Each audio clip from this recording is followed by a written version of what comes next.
Welcome back into the Dead Arm Sports Podcast, coming at you on a Wednesday live on YouTube. For those of you following along, if you are not, make sure you go and subscribe to our YouTube page. Click the bell, that way you know when our live episodes drop. Have a awesome episode going to continue in our draft preview with the most important position in the NFL, the quarterback position. Going to run you through all of the top picks that will be getting drafted in a week from today when you're listening to this. I'd say most important position in all of sports, at least, as far as I can tell, outside of the Nick Foles, his little run, Right. any title winner, you're going to have an elite quarterback. So, yep. So we'll run through that. I have a quarterback extension news from one of the NFL quarterbacks. A shocker, Jalen Hurts. So we'll go through that, what that means for the next stage of quarterbacks that will be coming through looking for extensions. RBC Heritage recap. And since we're a day late with the recording, also going to throw in the Zurich. So jam-packed episode. And without further ado, Joe, have our question of the day to kick it off. This one's just kind of a fun one. So endurance is not a factor in this one. So you have unlimited endurance. I want to know, would you rather be able to run 100 miles per hour or fly 10 miles per hour?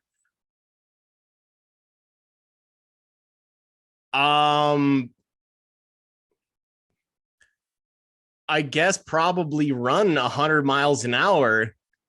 It'd be, if endurance isn't a factor, that'd be the best way to see the whole country, right? Like instead of buying yourself an RV, you just go, run wherever you want as fast as you want, and save some money on gas. I guess if you can fly, you wouldn't have to pay for gas either. But it'd be cool to run 100 miles an hour. I'd rather do that than fly 10. You would be the slowest person or the slowest flyer in the world. Or you could be the fastest runner in the world.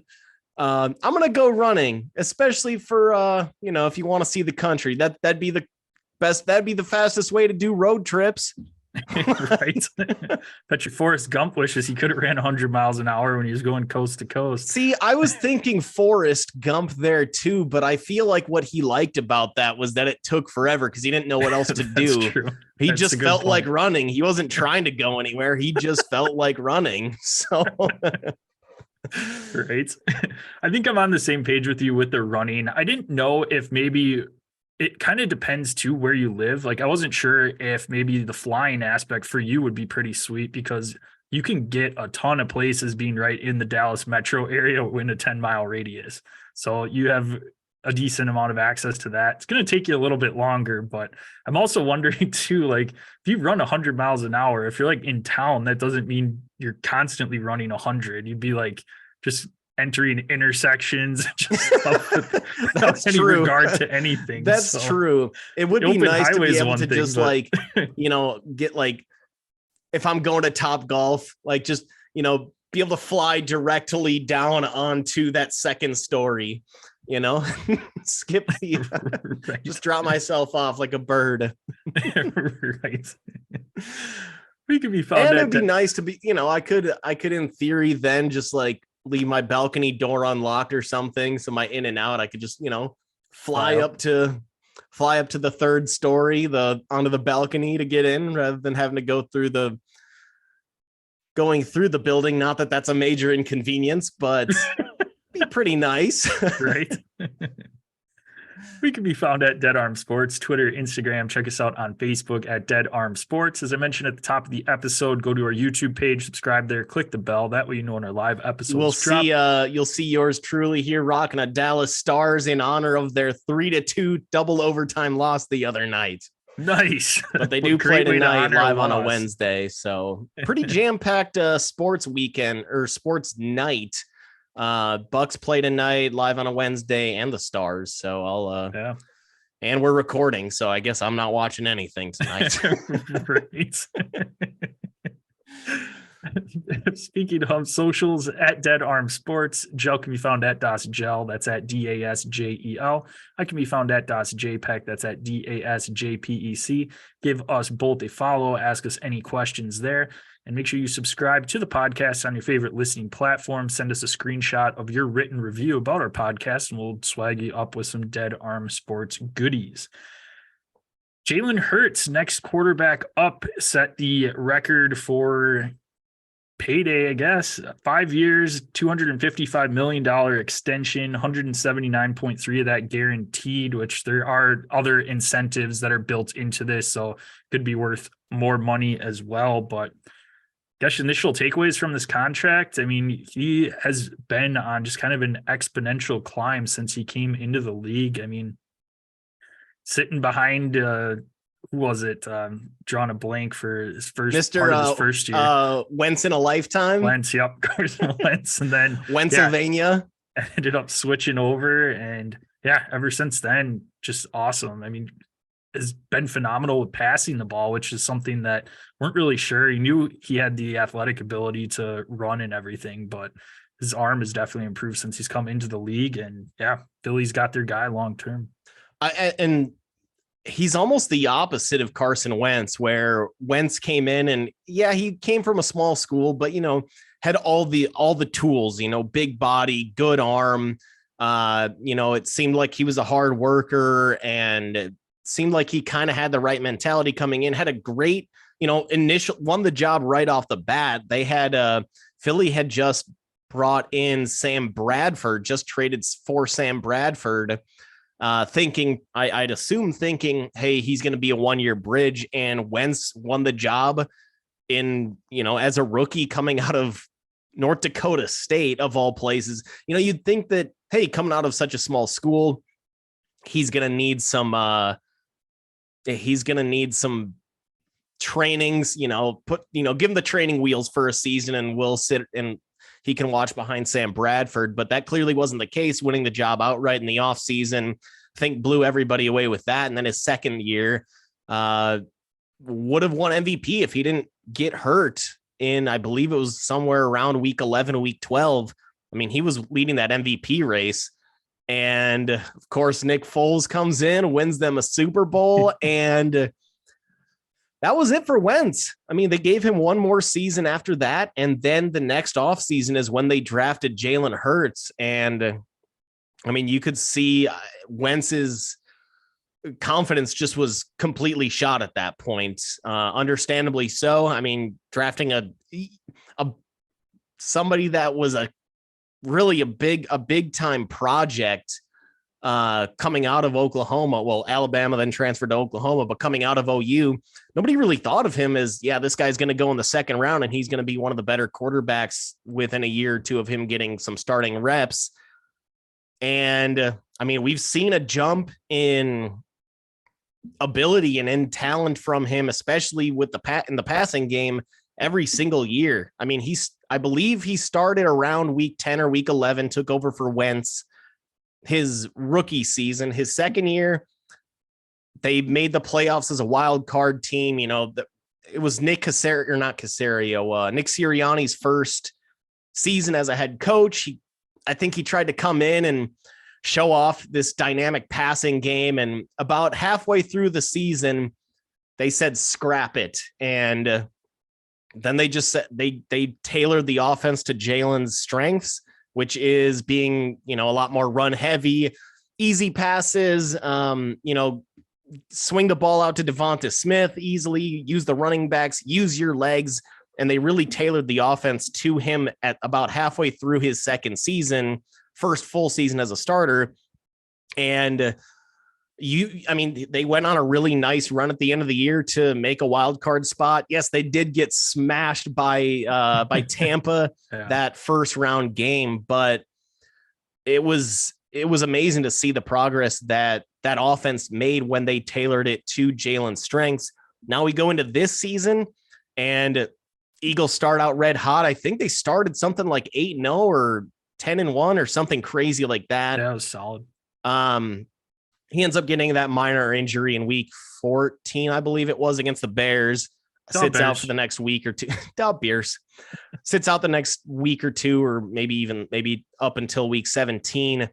And then he's just returns and is absolutely phenomenal and really went toe to toe with Patrick Mahomes in the Super Bowl. So I think we've seen everything we need to see.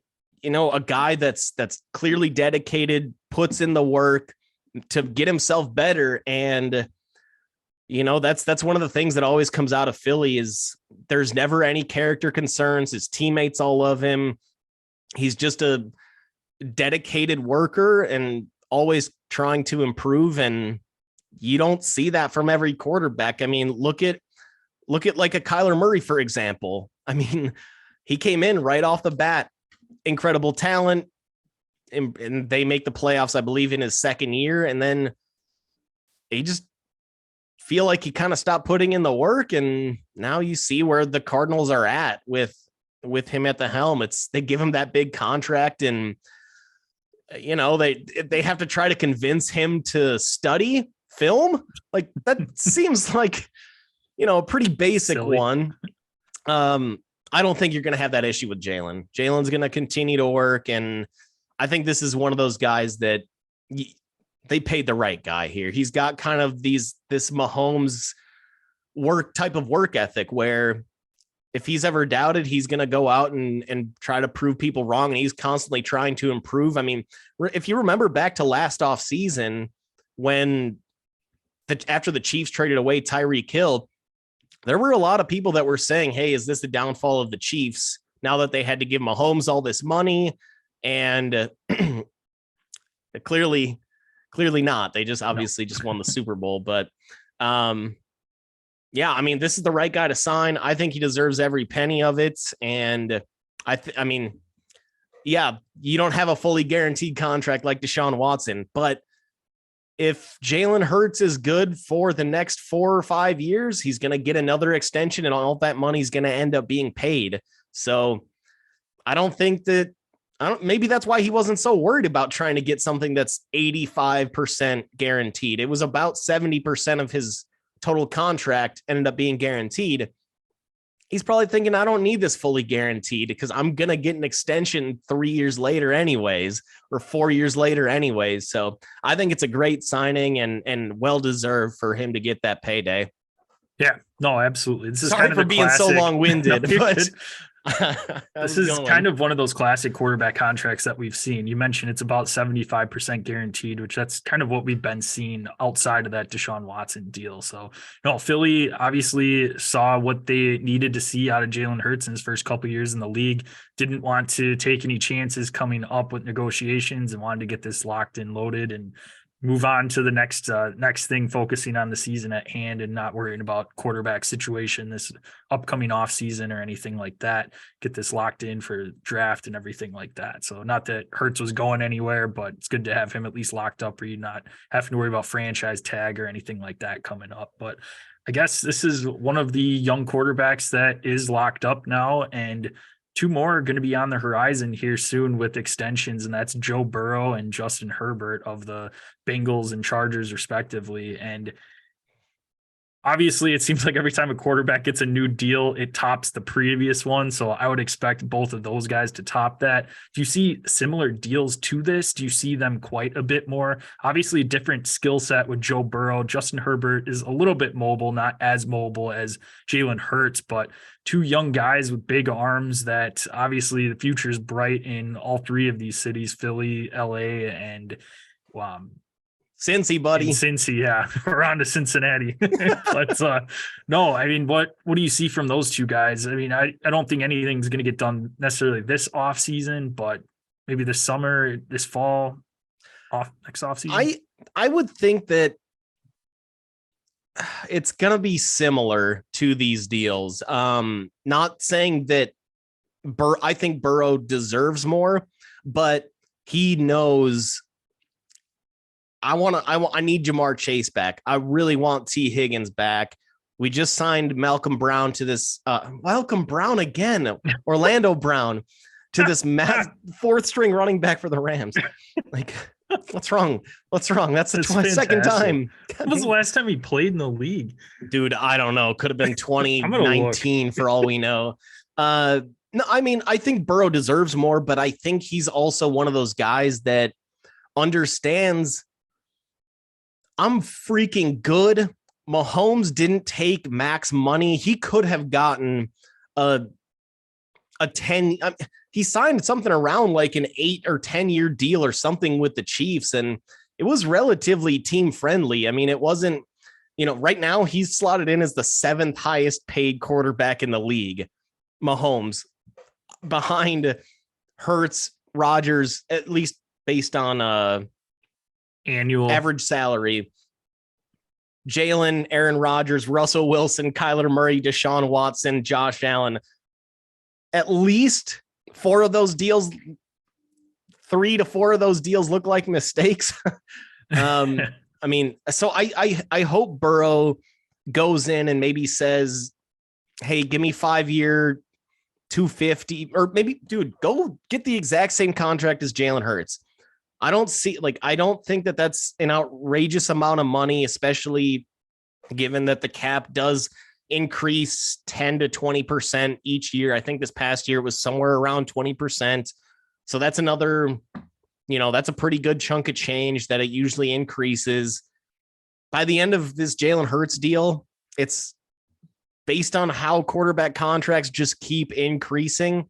It's not going to look like a super brutal cap hit. So if I'm Burrow, I probably aim for something exactly like this Jalen Hurts deal, where you're not taking max money and you're not saying, hey, I need 55, I need 58 million a year. You take somewhere in the upper 40s or right at that $50 million a year mark, and just be good with that. What's the difference for you at plus all the endorsement money that he's getting and stuff? I mean, let's say he's making another 10 million off the field. You can make that money up pretty quickly with that kind of stuff. So, and it's different with a quarterback than any other position, because obviously the quarterbacks are the ones that get most of that off the field money from State Farm and the like. So I think that it'd be in his best interest and Burrow's best interest to take a little bit of a discount or just try to not break the bank, force the Bengals to give max money. And that's the only thing you're going to take. Yeah. As far as Herbert goes, I just don't trust the Chargers enough. Like, I'd almost think if I'm Herbert, I do go after max money. Because if I don't take max money, are they going to surround me with the players that we right. need? We still miss the playoffs or barely make it and then blow a 28-point lead or whatever it was against the Jags.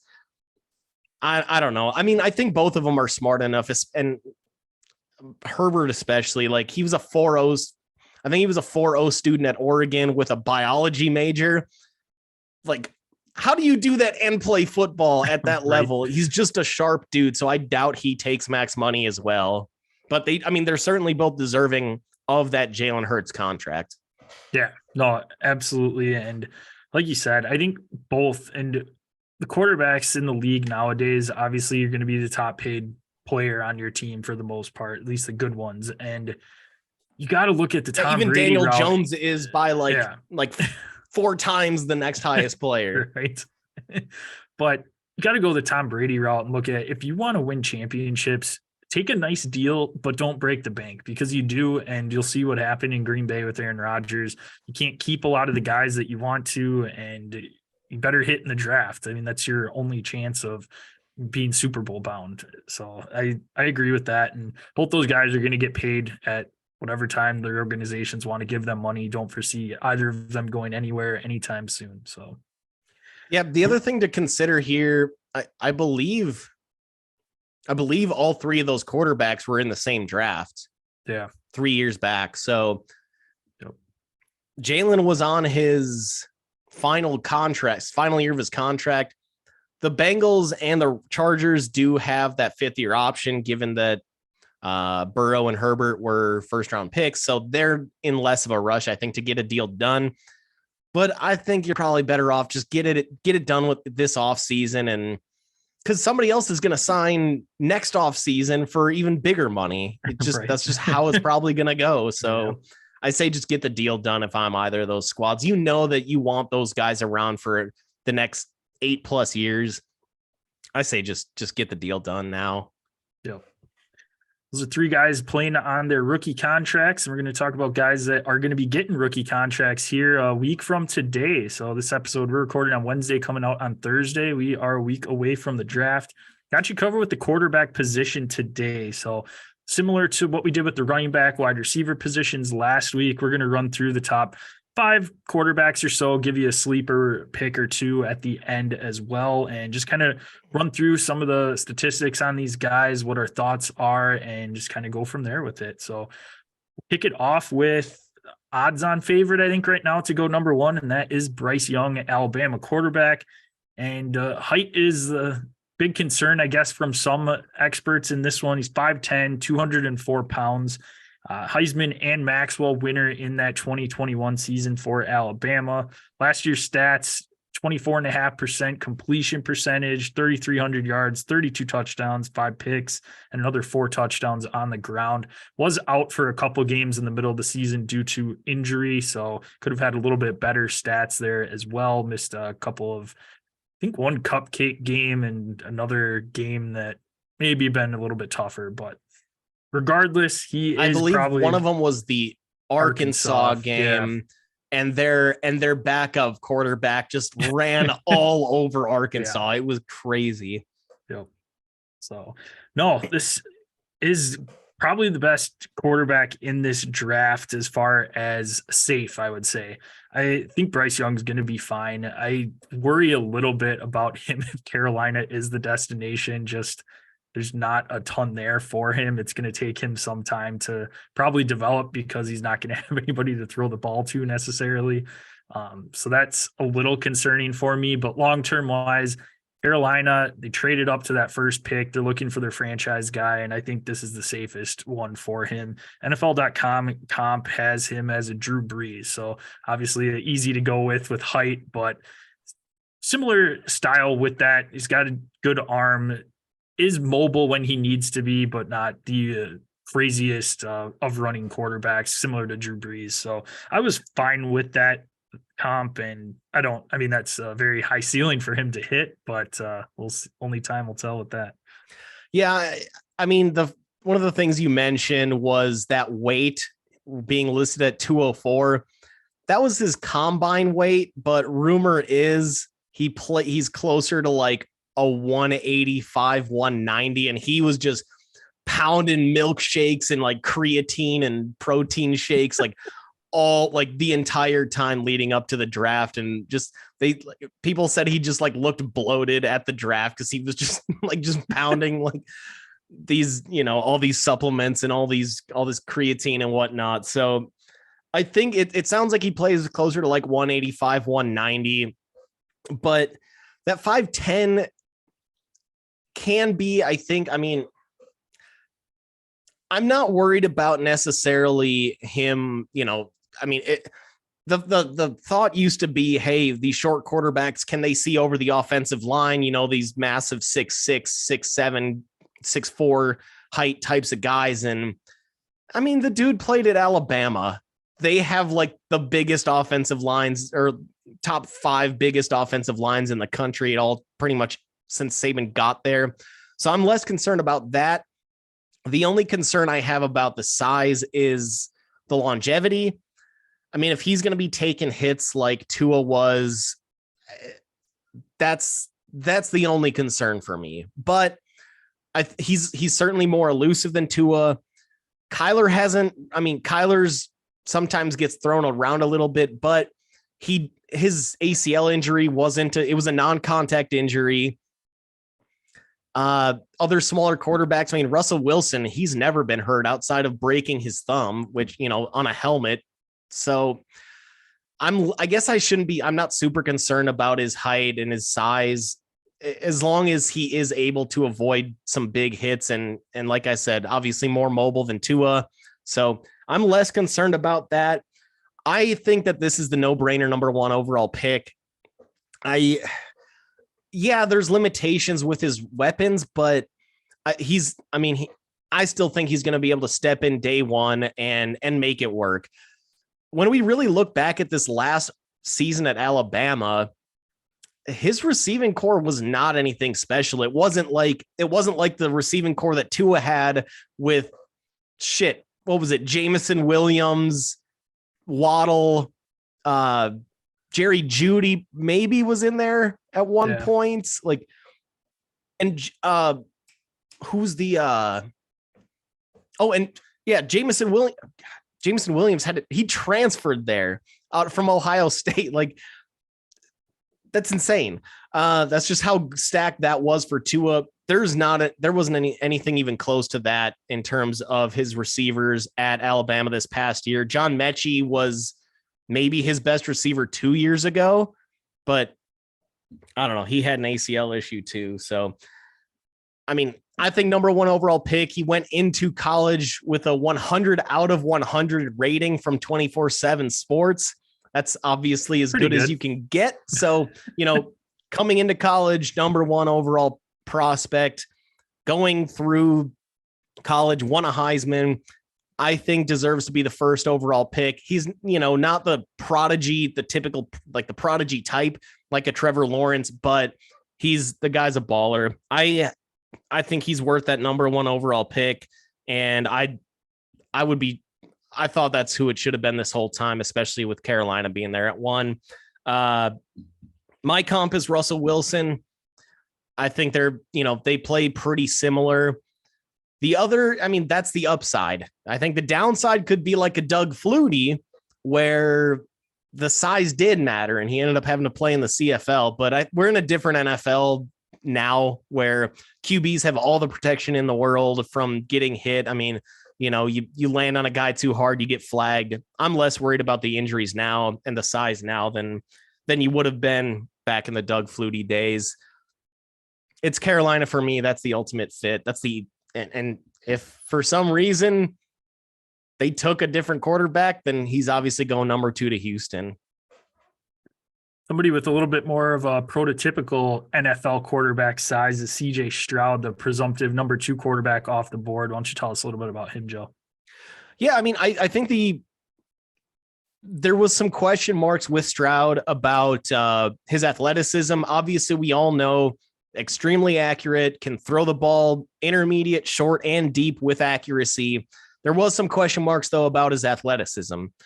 And I think that he answered those questions in the Georgia game, in that college football playoff game, where I think he ran for somewhere around 70 yards, was getting constant first downs, busting away from the rush and running for first downs and throwing on the run, where he didn't really have to do that much in Big Ten play throughout his career because their offensive line was so much more dominant and you're not facing a Georgia defensive front 7.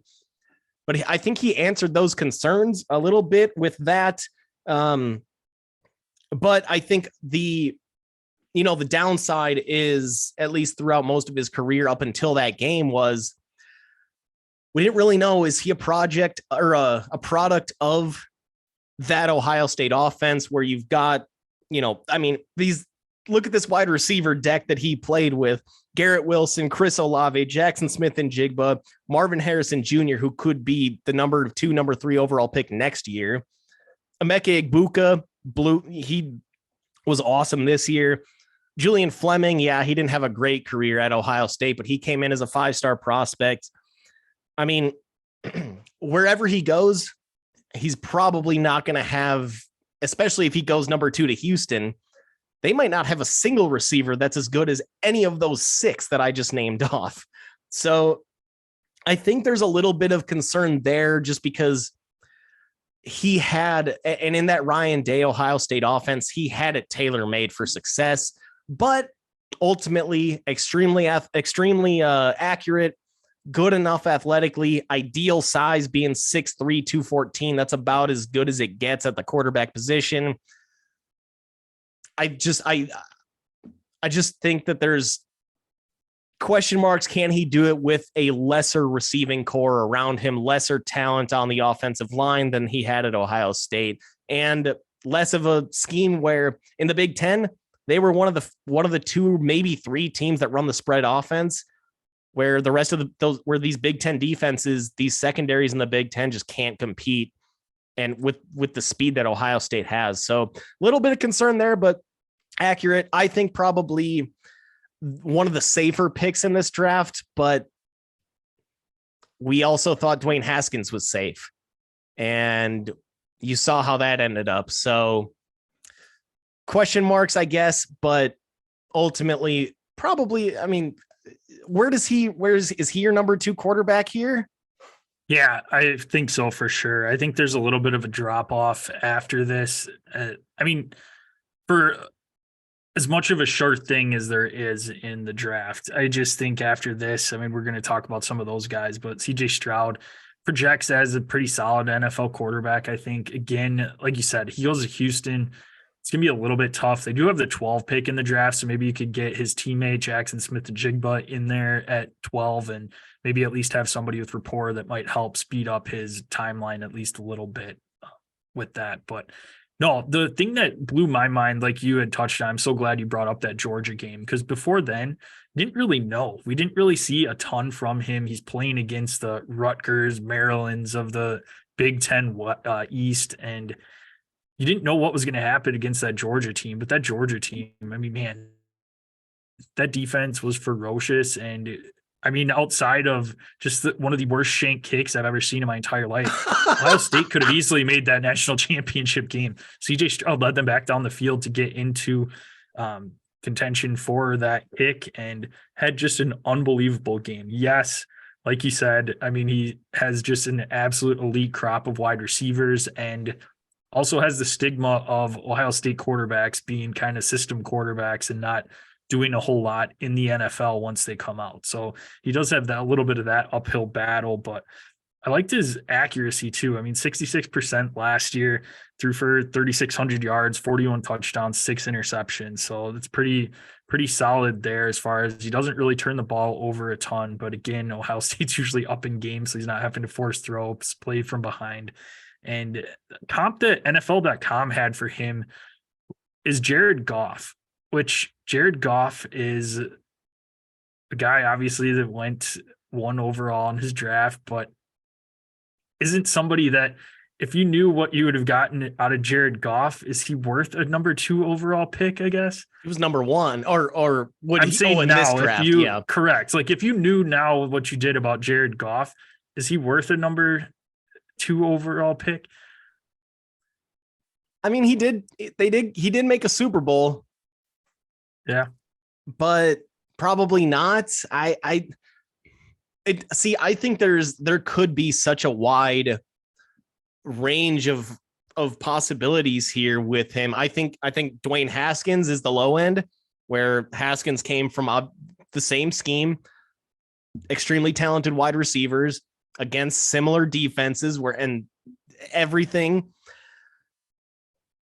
But there's the obvious high side of, I think, a Justin Herbert type where throws a really nice ball, athletic enough. The other thing too, we saw this with Herbert where there were question marks about whether Herbert was just, a product of that Oregon system. But then in the Rose Bowl against the Badgers, he was running all over the place and really was able to show off that athleticism. So I think that's the upside is Herbert. I think the floor is Dwayne Haskins. That's a pretty damn low floor. I hope he can at least attain that. Jared Goff, I guess, would be smack dab in the middle where, a top, maybe, what is he? 12 in the league. I mean, something around there based on how he played it with Detroit this past season. So yeah, I mean, that's probably fair. There's just a ton of I think that it could go either way though, he could just be a product of the Ohio State system or maybe peak as a Justin Herbert. Moving on 3. to. Oh yeah. Go ahead. Good. Yep. Okay. Moving on to I guess we'll call them the project quarterbacks here. 2 guys that have very high upside. With these next 2 previews, but I'm going to start it off with Anthony Richardson out of Florida, 6'4", 244. ran a 4.4340 at the combine. That is in the 99th percentile of all quarterbacks that have run the 40 in NFL history. So one of the most athletic, one of the fastest quarterbacks to ever come out of college ball. I mean, the size is elite. Again, 6'4", 240. Speed, obviously elite. He's got a cannon of an arm. Just truly athletic specimen. I read that he has 10% body fat. That's something I will never achieve. So good for him there. And he can throw the ball 75 yards. He can squat 500 pounds. Athletic freak, built like a linebacker, speed of a wide receiver, but he has 14 starts at Florida. He's had some games that were spectacular. Game 1 of this past season against Utah, when Florida pulled off that upset against the Utes, he was spectacular. He was amazing. And I believe it might have been Mel Kiper said this guy after watching that game and understanding that Kiper loves his traits. I mean, Josh Allen was absolutely in love with Josh Allen, size and traits. He said this guy has a chance to be the number 1 overall pick. After that game, the Florida coaching staff came out and said, we can't, if we want him to sustain his health, we can't run him like this. And his production really fell off after that game, after they made that change. So what do you think? I mean, he's obviously pretty raw, but he's got mad athletic traits and size and everything. Yeah, I mean, he was off the charts at the combine with everything. Literally everything he did was just ridiculous, and everyone was in awe of it. But like you said, just inconsistent play at Florida. Could never really get a ton going. Like you said, that first game, he was unbelievable on the ground against Utah. And Utah's defense is pretty stout. I mean, you saw what they did against Caleb Williams twice. Yeah, exactly. So it just, yes, I understand that, but that's part of his aura, is that he is a good running quarterback. He's got elite speed. So you have to kind of go and use that too, because he's not that great of a passer. He was just over 50% completion percentage last season. I believe he had a couple of games where he was in the 30% range. That's great, not 17 touchdowns, 9 interceptions. Another 9 touchdowns on the ground. So again, you can see 650 yards. He's a very good running quarterback. And honestly, he probably has the most potential of any of these guys, but he's just so raw right now that he's going to have to get into a good system with someone he can learn behind, not get forced onto the field, because if he is, this is going to be an ugly situation and probably somebody that doesn't pan out. So teams are taking an absolute huge risk with him, huge reward, huge risk. So got to risk it to get the biscuit, as they say. So I don't know. We'll see. I mean, right now he's projected anywhere from some mocks you look at have him going number 1 overall, all the way down to a team trading up for him at 5. Otherwise the Colts at 4 make sense too. So I don't know. He's one of these that, again, it's a project. I like him over the next guy that we're going to talk about. I'd rather take my chances on him. As far as fantasy too, this is probably the guy I would take a shot on in case of that rushing ability. So for those of you that are in rookie dynasty drafts, yes, Bryce Young's going to be safe, but if you want somebody that has a lot of possible potential, especially for that rushing ability, Anthony Richardson's your guy. NFL.com has him comp for a Cam Newton, which I think that's probably okay. I mean, he's got very similar traits as far as not the best passer and elite runner. So that's kind of what Cam was. But I'm so torn on Anthony Richardson. I don't know. And it's going to be incredible to watch the draft in a week because of what he did at that combine, just to see what teams think of this. I think that I think there's 2 great fits, Seattle and Detroit, where they've got, Seattle, Geno, Detroit, Jared Goff. You've got ceilings with those guys. You're not going to be winning a Super Bowl with, Geno Smith, is he going to take you to the promised land? I'll believe it when I see it. Oh, I'll believe it when I see it. Jared Goff did, like I said, Jared Goff did make he made that Super Bowl a few years back, but Is he going to do that in Detroit? Do you trust Detroit? And do you trust, is Dan Campbell on the Sean McVay level? I don't think so. So, I mean, I think he should go if he falls to 5 and you're Seattle. I think you jump all over that. You let Geno start the next year or two, and then plan to bring in Anthony Richardson year 2, year 3. If he falls to 6 for Detroit, yeah, Detroit could go, grab one of the high-end edge rushers or Christian Gonzalez, the high-end corner out of Oregon, and return specialist out of Oregon. But I think Seattle's the ideal spot for him. I've got a couple comps for him. I mean, he could be as high as Josh Allen or maybe a Cam Newton type. Could be as poor, though, as like Vince Young, where Vince Young, great first year, won Rookie of the Year, but never turned into anything after that. I think there was also the shine on Vince Young coming out of Texas, and there was just that Rose Bowl game, the game before, and I think all the writers were, whoever votes on that, all those NFL writers were pumped, like, oh, special guy, all the hype. And so but obviously nothing after that, really. I think the ultimate comp, though, Dante Culpepper, when he was with, nice. I mean, had a couple great years with the Vikings, and then got that payday with the Dolphins and never did squat with them. So I think there's another guy. I mean, I think there's a broader range with Richardson than there is Stroud. I mean, we thought Malik Willis there were mocks that had Malik Willis going at number 2 overall to the Lions last year. He ended up falling to the 3rd round, and now Tennessee's reports are that they're kind of out on him already. So there's a risk. There's a massive risk when you're just taking an athletic freak like this, like Malik Willis was coming out of Liberty last year. But I think that the high side is probably a Josh Allen. The low side is probably Vince Young. Dante Culpepper, pretty good couple of years, but never sustained it. That's probably more of my, where I'm going to put him in, which is pretty. I mean, Culpepper had a really nice few years with Randy Moss. Yeah. I mean, that Vikings team was freaking sick. So I'm good with that. The other project quarterback that we had mentioned, out of Kentucky, Mr. Will Levis, the Mayo drinking, Mayo in the coffee sipping, banana peel eating quarterback. Fucking weirdo. 6'4", 229 out of Kentucky.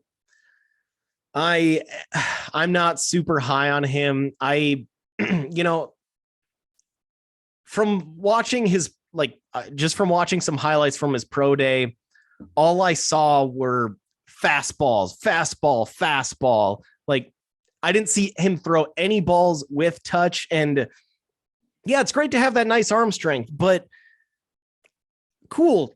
Cool. You can throw the ball hard, but what ultimately matters is what kind of touch can you combine with that arm strength? And he doesn't seem to really throw balls with much touch. I mean, Tom Brady never had the best arm in the world.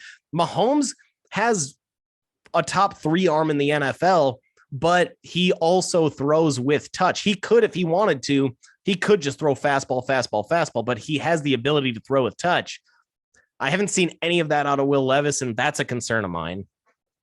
Yeah, Will Levis, I am completely out on him, and I think whatever team takes him, it's going to be a giant mistake. I mean, this is a guy that started his career off at Penn State, couldn't beat out Sean Clifford for the starting spot, ended up transferring to Kentucky, had a pretty solid year 2 years ago with Kentucky, decided to come back for whatever reason last year in that weak draft class, and kind of ruined it. I mean, I guess it didn't ruin his stock because we're talking about him here being a top 5 pick in the draft, but I mean, just absolutely awful numbers last year. I mean, 2,400 yards, 19 touchdowns, 10 interceptions, and he's not that great mobile. He lost a lot of his playmakers, so didn't have a lot of the guys that he normally had. Went through a little bit of injury this last season too, but just somebody that I never really got the hype with him. I just watching him, he doesn't impress me a ton. And I love this NFL.com comp. Smoking Jay Cutler. Wow. Hey, that's pretty good. It's a great comp. That's and I think spot that's on. exactly what he's going to end up doing, is that he's going to show some flashes maybe at times for you. But most of the time, he's just going to be kind of just average. I mean, that's all it's going to be. And I think for where you're going to, yes, if he was the second or third round quarterback, perfect. That's fine. I'd be totally cool drafting him there. But a team using a top 5, top 10 pick in the draft for Will Levis, I don't see it. And I think that franchise is going to be in trouble for the next few years.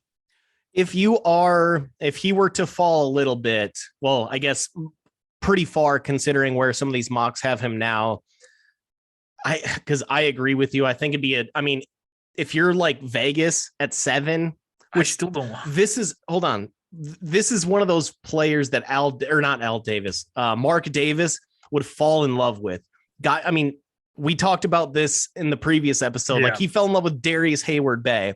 That was awful because of the speed, because of the traits. This is another guy, cannon of an arm, quick motion. His passing, it's aesthetically pleasing mechanically and everything, but poor decision maker. Obviously they took Jamarcus Russell because he had a really sweet arm.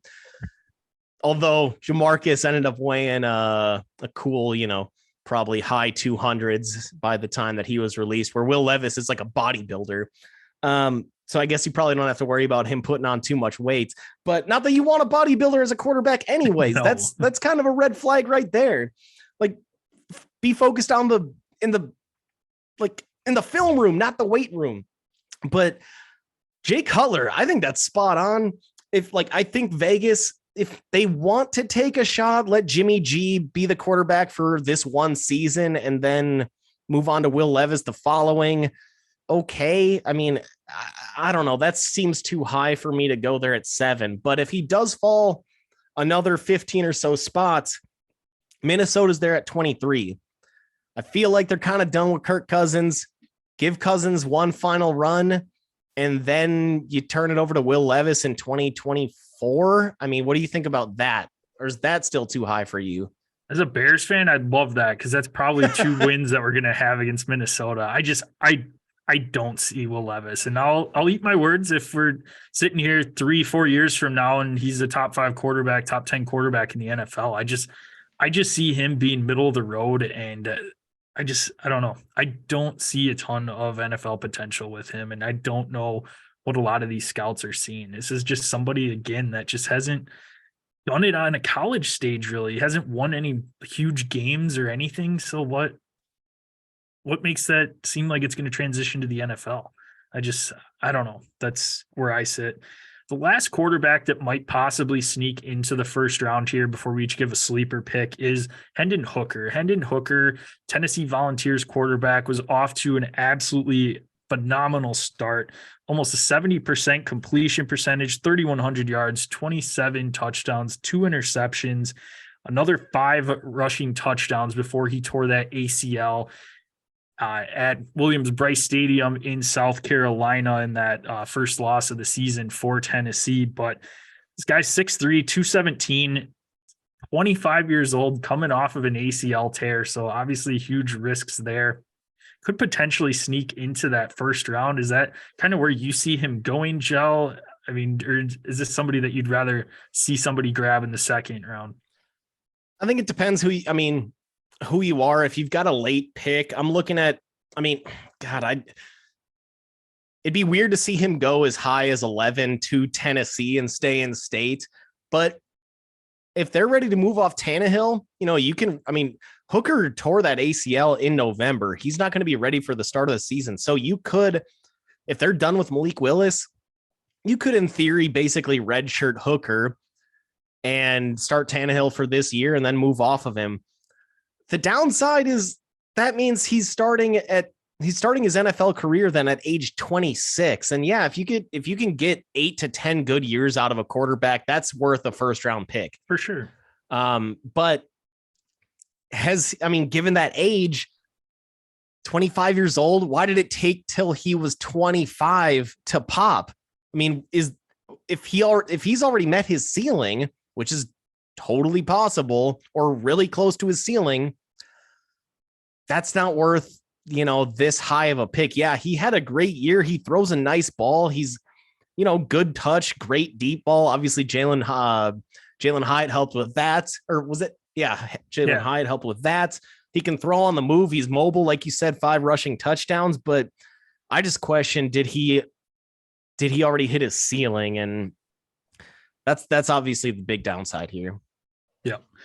NFL.com comp for him is Desmond Ridder, which Desmond Ridder hasn't. You don't know anything about Desmond Ridder yet. How can you make this comp?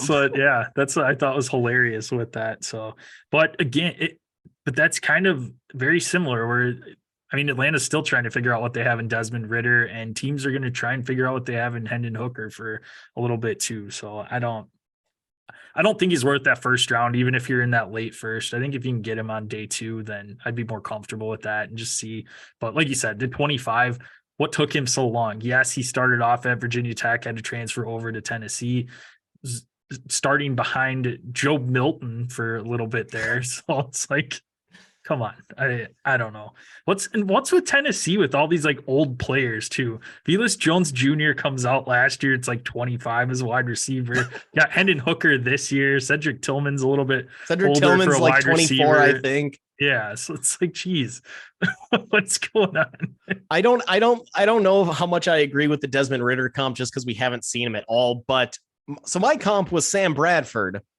Also coming off, he had 2 ACL issues in Oklahoma and just was kind of a middle of the road quarterback the whole time. Kept getting traded for first round picks somehow. I think he was traded 3 times and each time for a first or something. It was crazy, but I think that's ultimately going to be my comp. Ridder, it's too hard to tell. That's weird.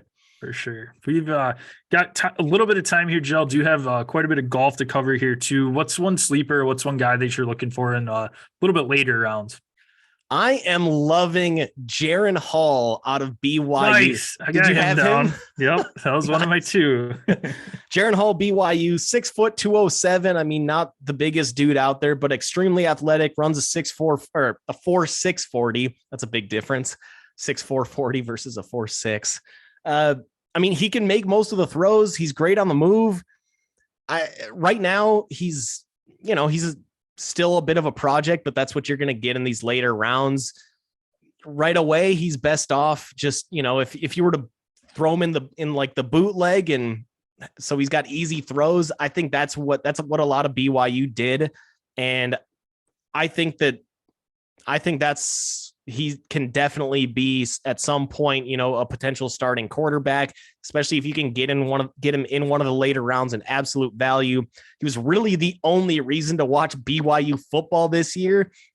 And I mean, he's wasn't the most polished, but again, coming out of BYU, what are you going to get? What are you expecting? My comp for him, I'm going to say as high as Jalen Hurts if he continues to improve. Kind of had a similar game to Jalen Hurts that Jalen had in college. Not as big as Jalen's, not the biggest dude, but he's built like a freaking freight train. Hall would have to put on a little bit of size to be able to play the style that Jalen Hurts does, but I think that may be the upside, maybe not quite there, just because that's extremely high.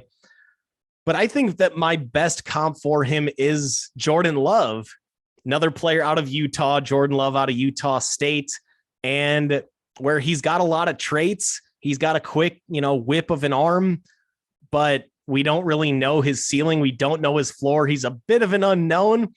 If he was a couple inches taller, I think he may be a late first, early second, but given that he's 6 feet tall, it puts him at a little bit of a disadvantage. But I think if you can get him in the 3rd or the 4th, this guy's got a chance to start for you someday. Yeah, no, I love it. I think, yeah, absolutely. Somebody that's obviously not going to be starting day 1 on a team, but somebody that maybe the guy in front of him goes down and you can see what you end up having out of him. So yeah, the NFL.com comp was Minshew Mania. That's where they had him comped with. Okay, Minshew had a couple of years, a couple of years in Jacksonville. State.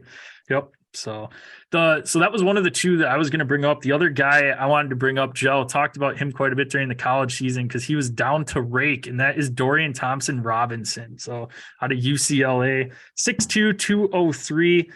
Had a 70% completion percentage this last season, 3,100 yards, 27 touchdowns through the air, another 12 on the ground. So I like his potential. Again, not somebody that's going to be starting day one, but might be somebody that ends up developing into something if he can get into the right system. I thought a really good comp for him actually is Tyrod, don't call me Tyrod Taylor. And I think that's pretty spot on. Tyrod Taylor is somebody that had a lot of potential. He's solid. He just couldn't stay healthy. I mean, the guy is just an absolute injury freak for whatever reason. How do you get stabbed in the ribs, into the lung by your own doctor? Like, God damn, that's just the worst luck.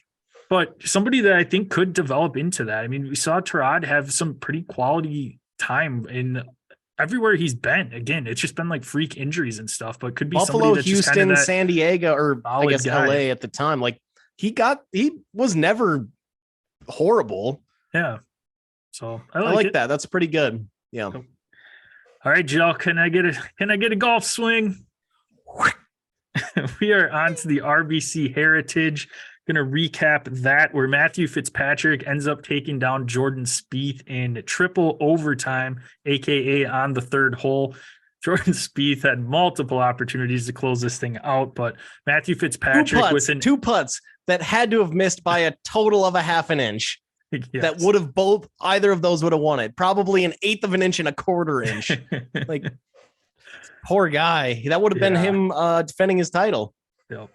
Fitzy on 18 for the third time of the day ends up just hitting an absolute dime that rolls out to within tap-in range. So put a lot of pressure on Jordan Spieth on that last one, his last hole, I guess, and ended up hitting it just a little bit long and to the right and had quite a bit of a chip, and there he put it. I can't remember, but either way, I think it was a chip. He was like on the edge of the green. He ended up putting it about. He ended up going long. He went like long, 4 like feet long or so. Couple, and I was saying, my parents were in town. I was saying to them, like, can't leave it short. If you don't give yourself a chance, you lose. And then he ends up freaking smoking it. Yeah. So, but you have to. I mean, yeah. This tournament, it's a fun course, and it was.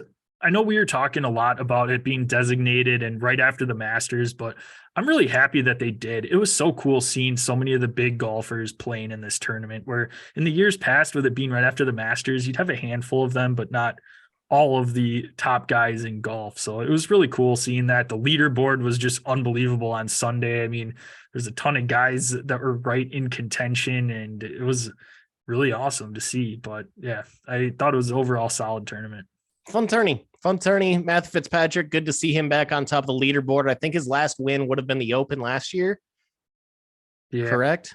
Yep. Yeah. So good to see him back at the top, and Spieth put on a great show. Yeah. I mean, you mentioned that it was a designated event, and we had talked about this in our preview briefly, that Rory had decided not to play. So this is his second designated event that he didn't attend. You are only allowed to attend one per season, or only allowed to skip one per season. So he skipped the Century Tournament of Champions, first major event of the PGA year. I thought that was weird that you would skip that one, especially given that these designated events, a lot of it has been, Rory and Tiger were the leaders on creating these designated events throughout the PGA Tour. He's the first one to skip. He's the only player to skip two, and he skipped the first designated event of the year. I know that he was fined $3 million from his potential PIP bonus winnings that he could get at the end of the year. I guess I'm assuming that other $3 million will be designated out or, given out to other players. What do you think these players, his competitors, are thinking at this point? Are they like, God damn, Rory, you've made so much money. You think you're too good for these events now? Or do you think that they're like, hey, we understand you missed the cut. You had a real shitty week at the Masters. Like, how do you think these other players are reacting to Rory skipping this? Yeah, I don't think the players are really too concerned about it, to be honest. I don't really see it as that big of a deal. The only one that I feel bad for is maybe like the fans that were hoping to see him being a designated event and everything. But as a player, you're just focused on doing what you can and winning and all of that. So I don't necessarily know if it was that big of a deal to me. It's just weird that we haven't really heard anything, but I think that's also pretty typical of golfers too. He'll be asked about it the next time he shows up at a tournament. He'll be asked why he skipped that, I'm sure, but yeah, I'm not too concerned about it. Yeah.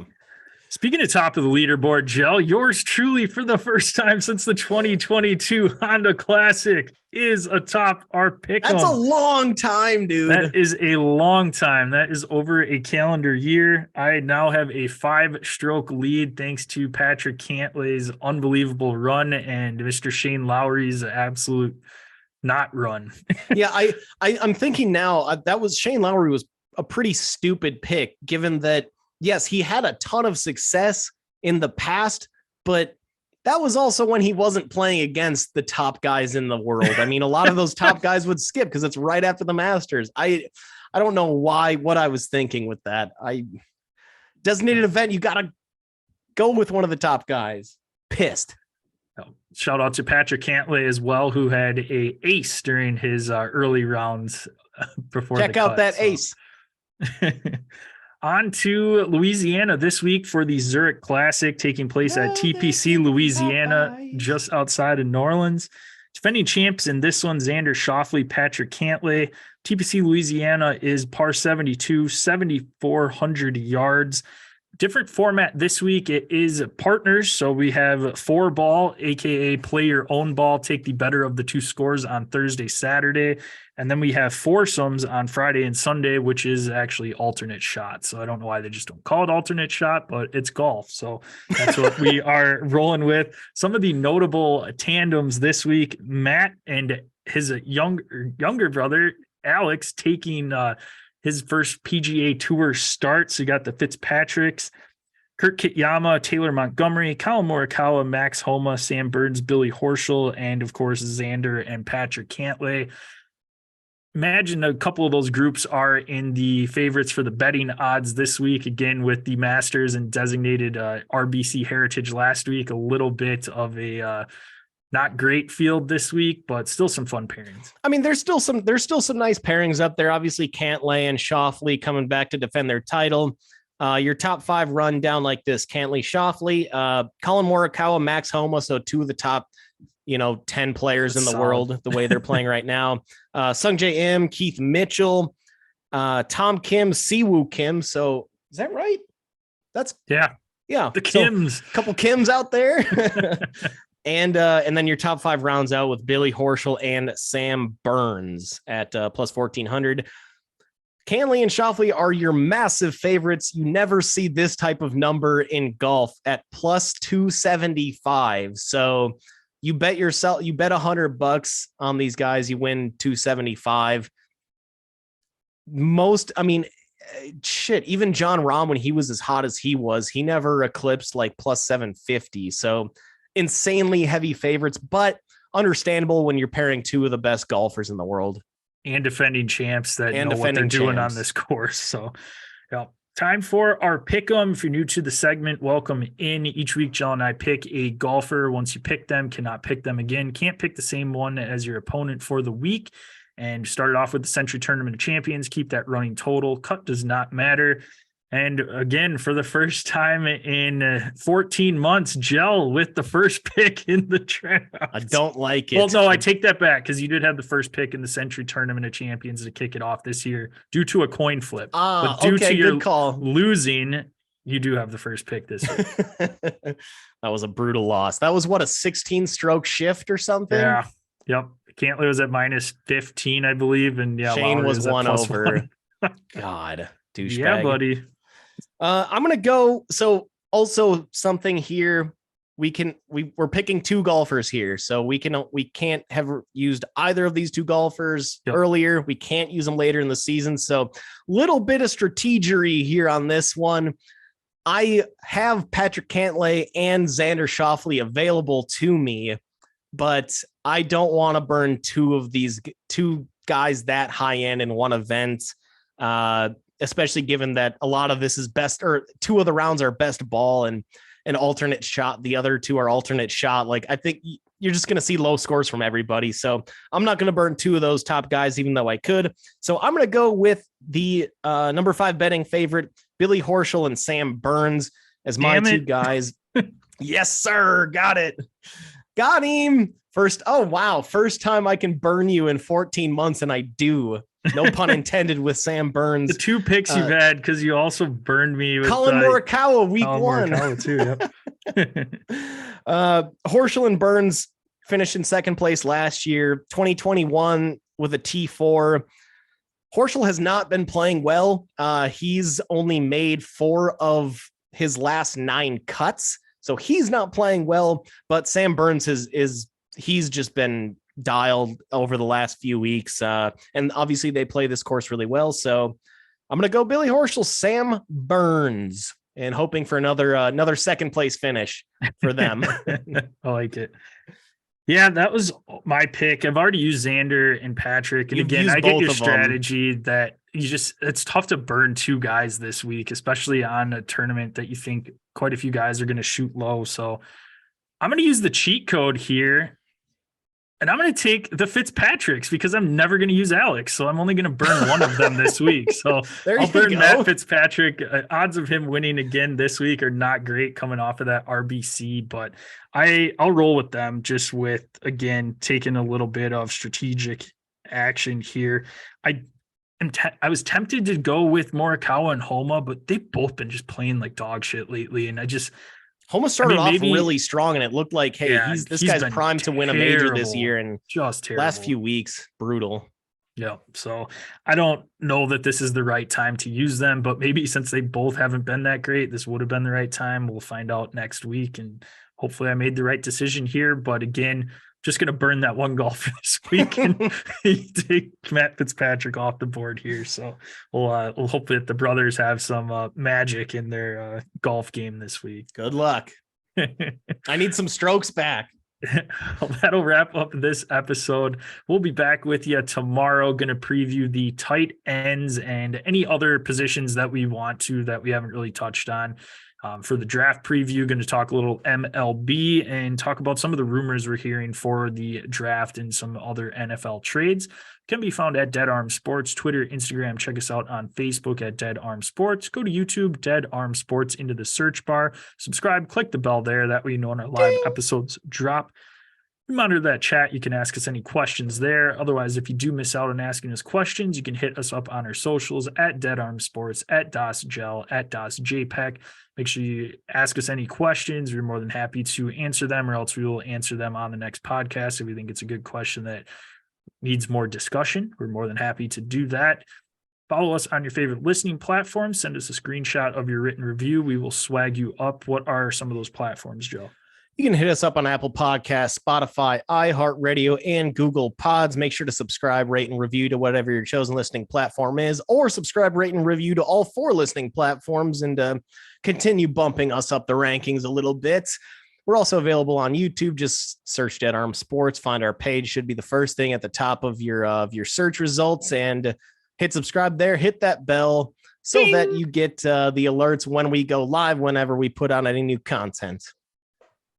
Again, appreciate everyone out there listening. Hope you enjoyed the episode. If you do, tell someone you know about the show. It helps us spread the word, gets us up the rankings. Make sure, again, you subscribe. Give us a rating, review, whatever you can do to help us out. That would be greatly appreciated. We'll be back with you Es Viernes on Friday. Joe, close her out.